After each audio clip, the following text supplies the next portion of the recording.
Bonjour et bienvenue. Aujourd'hui, on va se plonger dans 5 verbes français, niveau C1. Mais pas juste pour la définition du dico, hein. L'idée, c'est de voir comment ils vivent, comment ils respirent dans les médias francophones. Oui, aller un peu au-delà de la simple définition, pour vraiment saisir les petites nuances qu'on trouve dans l'usage courant réel. Et les médias, pourquoi? Parce que c'est une mine d'or en fait. Les journaux, les magazines, c'est là qu'on voit la langue en action avec toutes ses subtilités. C'est une super façon de sentir comment les francophones utilisent ces mots un peu plus pointus. C'est exactement ça. Le contexte, c'est fondamental. Ça donne vie aux mots. Alors aujourd'hui, on va regarder comment ces verbes apparaissent dans des titres comme Le Monde, Libération ou même Le Figaro. Pour comprendre le sens précis, la petite différence avec un synonyme le proche, le registre aussi, eh bien il faut les observer en situation, en emploi concret. Donc on va explorer la définition bien sûr, mais surtout les contextes d'utilisation, ce que les distingue d'autres verbes et leur niveau de langue en fait. Ah, ça s'annonce passionnant. Alors, les 5 verbes du jour, si je me souviens bien, c'est appréhender, concevoir. Débattre, élucider et entraver. C'est ça. Exactement. Bon, allons-y.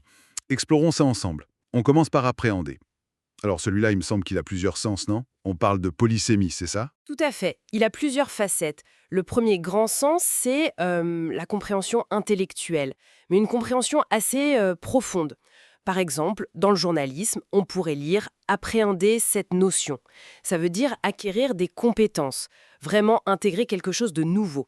C'est pas juste comprendre vite fait ou saisir sur le moment. Non, c'est plus profond. C'est intégrer une idée complexe, souvent après y avoir réfléchi. Il y a une idée d'effort intellectuel en quelque sorte. D'accord, une compréhension en profondeur, voilà. Ensuite, changement total de registre, la peur. Ou plutôt, l'anxiété face à quelque chose qui va arriver. Une des sources mentionne mieux appréhender la peur. Ici, appréhender, ça suggère une anticipation un peu craintive, une inquiétude. Ce n'est pas la grosse peur panique de l'instant, mais plutôt une crainte un peu diffuse, une préoccupation pour l'avenir. Je vois. La peur avant l'événement, c'est ça. Et puis, troisième sens, là beaucoup plus concret, l'arrestation, quand la police arrête quelqu'un. La police a appréhendé le suspect. C'est un usage très très spécifique, assez formel. On le trouve surtout dans les comptes rendus de police, les faits divers, le langage juridique. Ah oui, d'accord. C'est fou comme un mot peut voyager entre l'intellect, l'émotion et l'action policière. Ce que je retiens, c'est que le choix d'appréhender, finalement, c'est souvent pour signaler quelque chose d'assez sérieux, que ce soit la profondeur de la compréhension, l'intensité de la crainte ou le côté officiel de l'arrestation. Le mot lui-même donne un ton un peu plus soutenu. Exactement. Le contexte est vraiment clé pour savoir de quoi on parle. Et le registre est généralement plus formel, oui. Bien noté. Alors, après appréhender, on passe à concevoir. Celui-là, il m'évoque tout de suite l'idée de création, de design, de former une idée, un schéma. C'est une excellente intuition. Concevoir, c'est très lié à la création, oui. Qu'elle soit technique, artistique, intellectuelle, les exemples des sources sont très clairs. On parle de concevoir une première maquette de magazine ou du rôle de celui qui conçoit et réalise la une d'un journal. On sent bien ce processus de d'abord penser, structurer, planifier, avant de faire. C'est l'étape intellectuelle préparatoire. D'accord, la phase de planification, de design mental ou sur papier. Voilà. Mais ça ne s'arrête pas au concret. Le verbe s'utilise aussi beaucoup pour des idées abstraites, des concepts, des théories. En philosophie, par exemple, on peut lire concevoir gamma comme composé de, ou en sciences sociales, en concevant la vulnérabilité de telle manière. Là, il s'agit vraiment de formuler intellectuellement un concept, de lui donner une structure mentale.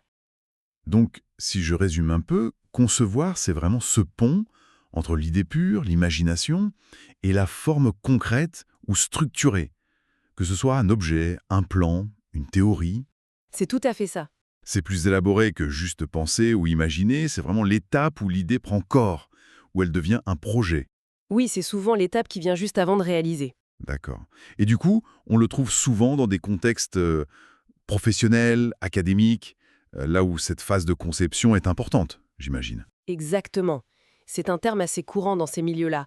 Le registre est souvent formel ou technique. Très clair. Bon, et après avoir conçu des idées, on peut en débattre. Ça sonne très discussion, échange d'arguments, non? Absolument. Débattre, c'est vraiment lié à la discussion structurée, à l'échange d'idées, souvent contradictoires. On le voit beaucoup dans l'espace public. Les sources parlent de l'université Libé, qui organise des débats, ou même d'un apéro-débat sur la presse. Mais ça existe aussi en entreprise, hein, quand on doit défendre un projet, argumenter pour convaincre ses collègues ou sa direction. C'est vrai. Et ce qui est intéressant, c'est que les textes soulignent son importance pour la démocratie. Débattre, c'est accepter la confrontation des points de vue pour, idéalement, avancer ensemble, trouver un compromis ou au moins clarifier les enjeux. Il y a même une citation. Débattre est une nécessité dans toute société démocratique. Ça montre bien le poids du mot. Oui, c'est fort comme affirmation. Et une distinction super importante à faire, c'est avec le verbe discuter. Ah oui, quelle est la différence principale? Discuter, ça peut être très informel. On discute du beau temps, de ses vacances. C'est un échange, mais pas forcément argumenté ou structuré. Débattre, en revanche, ça implique quasi toujours une dimension plus argumentative. On défend des positions différentes, on essaye de convaincre. Il y a souvent un but, une question à trancher. D'accord. Plus d'enjeux peut-être. Et plus de structure. Oui, voilà. C'est pour ça qu'il est essentiel en politique, dans le journalisme d'opinion, à l'université, partout où les idées s'affrontent de manière organisée. Je vois. C'est plus cadré, plus contradictoire. Mais attention, il y a un piège, non? Avec la forme pronominale. Se débattre. Ah oui, excellente remarque. C'est crucial de ne pas confondre. Se débattre, ça n'a rien, mais alors rien à voir avec l'échange d'idées. Se débattre, c'est lutter physiquement, se démener contre quelque chose qui nous retient, essayer de s'échapper. C'est un sens complètement différent. Ok. Donc même racine, mais la petite particule « se » change tout le sens. Faut être vigilant. Absolument, la grammaire est parfois pleine de surprises. Bon, après les débats parfois un peu agités, on a besoin de clarté. Et là, on arrive à élucider. Ça sonne un peu comme enquête, mystère à résoudre. C'est tout à fait ça l'idée. Élucider, c'est apporter de la lumière sur quelque chose qui était obscur, compliqué, mystérieux. C'est un terme assez formel, oui. On pense tout de suite aux enquêtes criminelles. Oui, classiquement. Ça veut dire que l'enquête a réussi. On a compris ce qui s'est passé, on a résolu l'affaire, trouvé le coupable, etc. Mais attention, ce n'est pas que pour les crimes. On peut aussi chercher à élucider sa pensée. Ah oui, comment ça? Si on a des idées confuses, on peut essayer de les élucider, c'est-à-dire de les rendre plus claires, de les démêler. Pour soi ou pour les autres, on peut aussi élucider un point compliqué d'une théorie scientifique, par exemple. D'accord.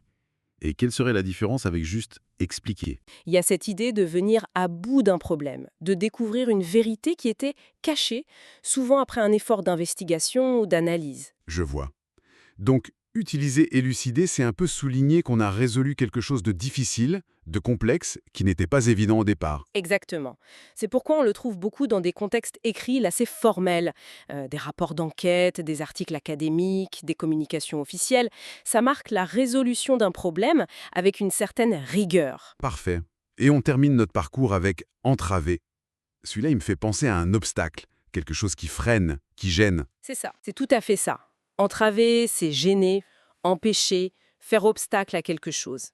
C'est aussi un verbe d'un registre plutôt soutenu, formel, et on l'utilise très souvent pour des obstacles qui ne sont pas forcément physiques, mais plutôt abstraits ou systémiques. Ah, intéressant. Des exemples.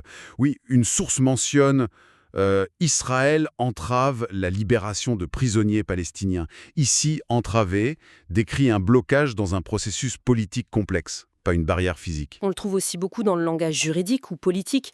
On parle par exemple d'entrave à l'exercice de la justice ou bien de l'infraction d'entrave à la circulation. D'accord. Donc ce sont des obstacles plus conceptuels, légaux, politiques. Voilà, ce sont des freins institutionnels, des barrières systémiques qui empêchent quelque chose de se faire ou de progresser normalement. Et comment on le distingue de bloquer ou de gêner? Alors, bloquer, c'est souvent plus direct, plus physique, plus total. Une route bloquée, par exemple. Et gêner, c'est plus léger, ça peut être un simple inconvénient, une perturbation moins grave, quelqu'un qui me gêne dans mon travail. Entraver, ça suggère un obstacle plus sérieux, plus profond, qui freine un développement, un processus, un droit. Il y a souvent une idée d'intention ou de conséquences systémiques derrière. Je comprends mieux. Donc quand on choisit entraver, on veut vraiment insister sur un obstacle significatif, parfois délibéré, souvent structurel. qui empêche quelque chose d'important d'avancer. Un terme précis, donc, est plutôt soutenu. Très utile pour parler de frein à la liberté, à la justice, au progrès dans des discussions formelles. Exactement. C'est un mot qui décrit bien ces obstacles complexes qu'on rencontre dans les sphères politiques, légales ou sociales. Eh bien, voilà un beau tour d'horizon. J'ai l'impression qu'on a bien décortiqué ces 5 verbes. Ce qui ressort pour moi, c'est que maîtriser ces nuances, savoir quand utiliser appréhender plutôt que comprendre, concevoir plutôt qu'imaginer, débattre plutôt que discuter, élucider plutôt qu'expliquer, ou entraver plutôt que gêner, ça permet vraiment de parler et d'écrire un français plus précis, plus juste et finalement plus authentique. Tout à fait. C'est ce qui fait la richesse de la langue. Et peut-être que le meilleur conseil, finalement, c'est juste d'être curieux, d'ouvrir l'œil, d'ouvrir l'oreille. Quand on lit un article, quand on écoute une émission en français, repérer ces verbes, voir qui les utilise, dans quel contexte, avec quels autres mots. C'est comme ça qu'on intègre vraiment les subtilités, non? Oui, c'est par l'observation active que ça rentre le mieux. Et pour continuer à réfléchir un peu, maintenant qu'on a un peu mieux cerné ces nuances, on peut se demander, est-ce que ça change la façon dont on perçoit une information?